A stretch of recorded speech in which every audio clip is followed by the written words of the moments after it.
ನಮಸ್ಕಾರ ವೀಕ್ಷಕರೇ, ನಮ್ಮ ನಂಬಿಕೆಗೆ ಸ್ವಾಗತ ಸುಸ್ವಾಗತ. ವೀಕ್ಷಕರೇ, ಧರ್ಮಸ್ಥಳದಲ್ಲಿ ಇಷ್ಟು ದಿನ ಸಮಾಧಿಯಾಗಿದ್ದು ಆಯ್ತು.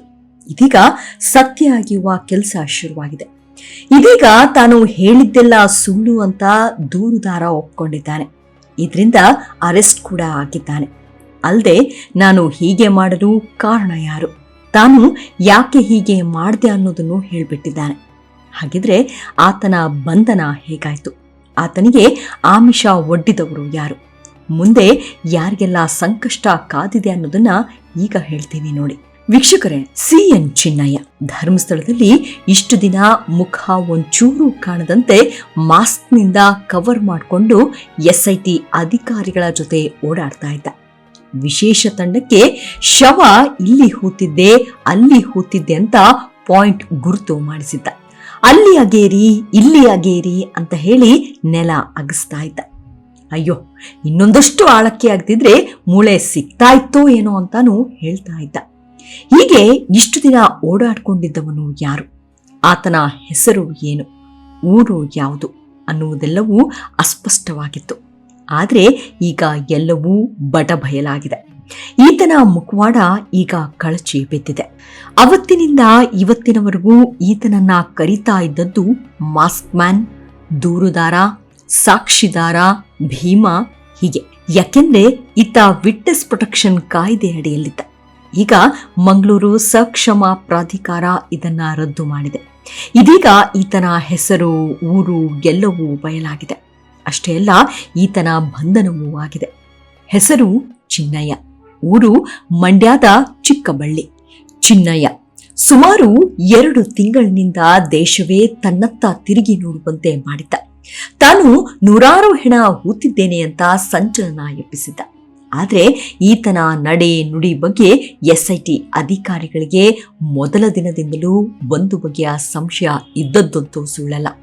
ಆದ್ರೂ ಈತ ಹೇಳಿದಂತೆ ಅಧಿಕಾರಿಗಳು ಕೇಳಿದ್ರು, ತನಿಖೆಗೆ ಸಹಕಾರಿ ಆಗ್ತಾನೆ ಅಂತ ನಡೆದುಕೊಂಡ್ರು. ಆದ್ರೆ ಮುಂದೇನಾಯ್ತು ಅನ್ನೋದು ನಾವು ಹೇಳಬೇಕಾಗಿಲ್ಲ, ಎಲ್ರಿಗೂ ಗೊತ್ತಿರೋದೆ. ಇದರಿಂದ ಈತನನ್ನ SIT ಹೆಚ್ಚಿನ ವಿಚಾರಣೆಗಾಗಿ ಅರೆಸ್ಟ್ ಮಾಡಿದೆ.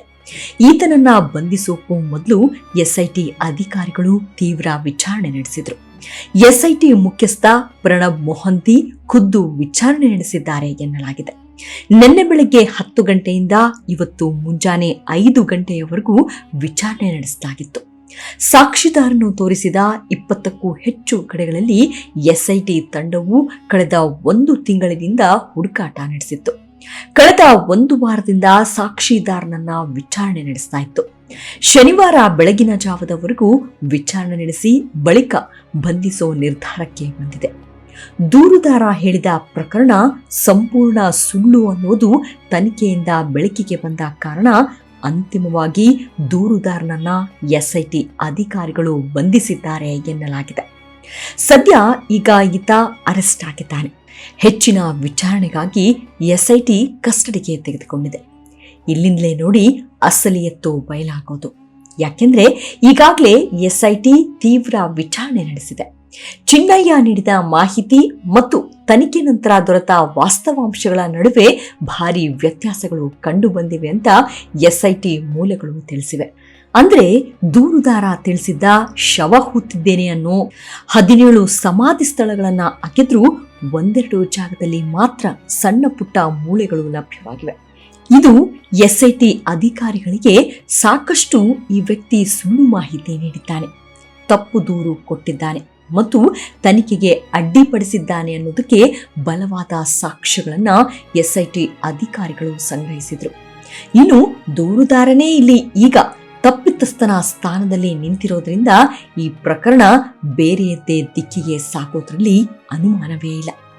ಇನ್ನು ಈತ ಹೀಗ್ ಮಾಡೋಕೆ ಕಾರಣವೇನು, ಇದರ ಹಿಂದೆ ಯಾರೆಲ್ಲ ಇದ್ದಾರೆ ಅನ್ನೋದರ ಬಗ್ಗೆಯೂ ತೀವ್ರವಾಗಿ ವಿಚಾರಣೆ ಮಾಡಿದ್ದು ಈ ವೇಳೆ ಚಿನ್ನಯ್ಯ ಹಲವಾರು ವಿಷಯಗಳನ್ನ ಬಾಯ್ಬಿಟ್ಟಿದ್ದಾನೆ ಅಂತಾನೆ ಹೇಳಲಾಗ್ತಾ ಇದೆ. FSL ವರದಿ ಕೈ ಸೇರೋ ಮುನ್ನವೇ SIT ಅನಾಮಿಕನಿಗೆ ಬಿಗ್ ಶಾಕ್ ಕೊಟ್ಟಿದೆ. ತನಿಖೆಯಲ್ಲಿ ಯಾರು ಊಹಿಸಲಾರದ ನಿಗೂಢತೆಯನ್ನ ಬಯಲು ಮಾಡಿದೆ.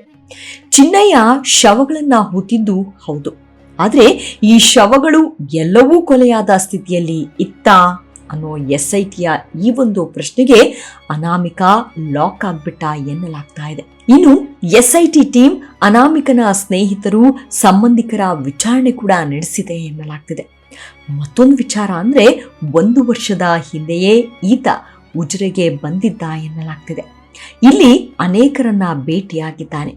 ಈತ ಹೇಳಿದ ಒಂದು ಮಾತನ್ನೇ ಒಂದು ದೊಡ್ಡ ಕಥೆಯಂತೆ ಬಿಂಬಿಸಲಾಗಿದೆ ಎನ್ನಲಾಗ್ತಿದೆ. ಈತನ ಹಿಂದೆ ಅನೇಕರು ಇದ್ದು ಒಬ್ಬರ ಹೆಸರನ್ನ ಈತ ಬಾಯ್ಬಿಟ್ಟಿದ್ದಾನೆ ಅಂತನೂ ತಿಳಿದು ಬಂದಿದೆ. ಹಾಗಿದ್ರೆ ಈತ ಇಷ್ಟು ದಿನ ಹೇಳಿದ್ದೆಲ್ಲವೂ ಸುಳ್ಳ? ಇಷ್ಟೊಂದು ಸುಳ್ಳು ಹೇಳಲು ಕಾರಣವೇನು? ಇದರಿಂದ ಈತನಿಗಾಗುವ ಲಾಭವಾದ್ರೂ ಏನು ಅನ್ನೋದು ಪ್ರಶ್ನಾರ್ಹ.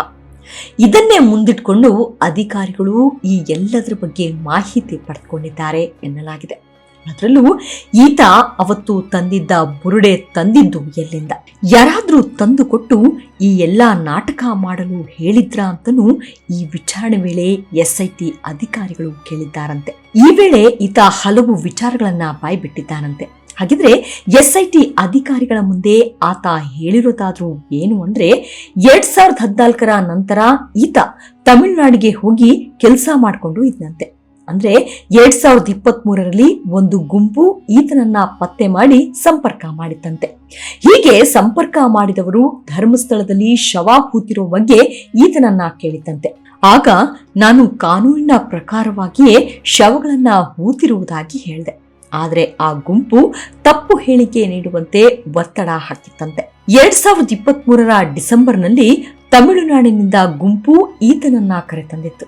ಆದ್ರೆ ಕೋರ್ಟ್ ಮುಂದೆ ಹೇಳಿಕೆ ನೀಡಲು ಭಯ ಆಗ್ತಾ ಇತ್ತಂತೆ.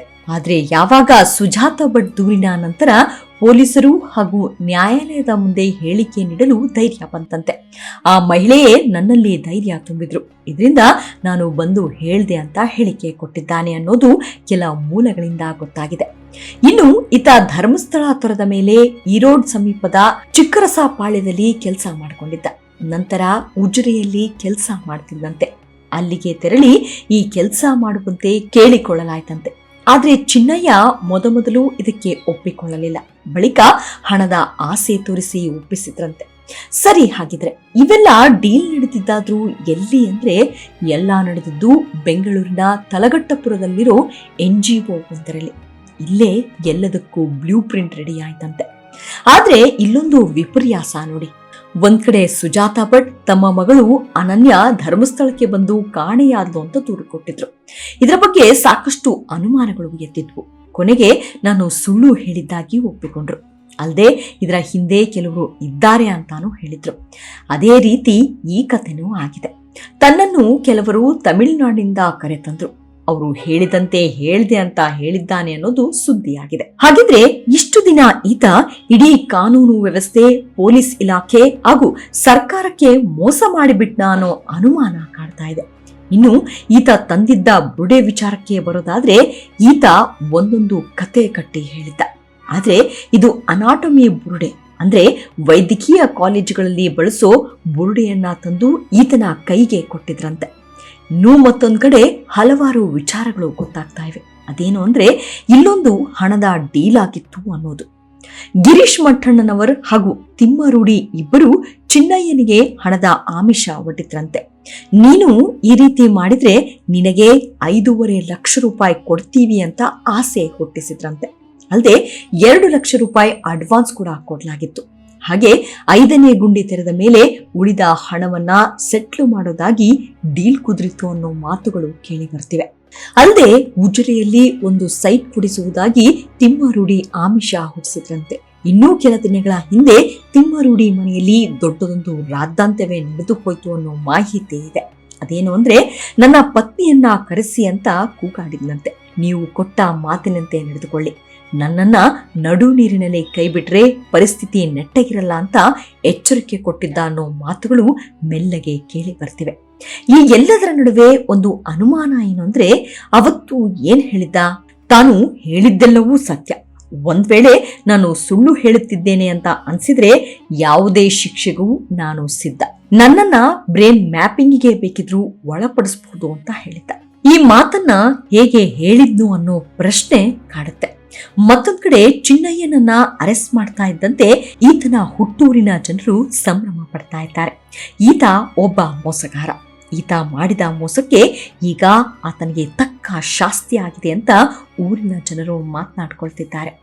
ಇದೀಗ SIT ಅಧಿಕಾರಿಗಳು ಚಿನ್ನಯ್ಯನನ್ನ ಬಂಧಿಸಿದ್ದಾರೆ. ಅಷ್ಟೇ ಅಲ್ಲ, ಚಿನ್ನಯ್ಯನ ಹಿಂದೆ ಯಾರೆಲ್ಲ ಇದ್ದಾರೆ, ಇದರಲ್ಲಿ ಅವರ ಪಾತ್ರವೇನು ಅನ್ನೋದರ ಬಗ್ಗೆಯೂ SIT ತೀವ್ರ ತನಿಖೆಗೆ ಇಳಿದಿದೆ. ಅಷ್ಟೇ ಅಲ್ಲ, ಈಗಾಗಲೇ SITಗೆ ದೂರು ನೀಡಿರೋರನ್ನ ವಿಚಾರಣೆಗೆ ಮಾಡೋ ಸಾಧ್ಯತೆ ಇದೆ ಅಂತ ಹೇಳಲಾಗ್ತಾ ಇದೆ. ಅದೇನೇ ಆಗಲಿ, ಇಷ್ಟು ದಿನ ರಾಜ್ಯ ಹಾಗೂ ದೇಶವನ್ನೇ ಈ ವಿಚಾರದಲ್ಲಿ ಕಟ್ಟಿ ಹಾಕಿದ್ದ ಚಿನ್ನಯ್ಯ ಈಗ ಅರೆಸ್ಟ್ ಆಗಿದ್ದಾನೆ.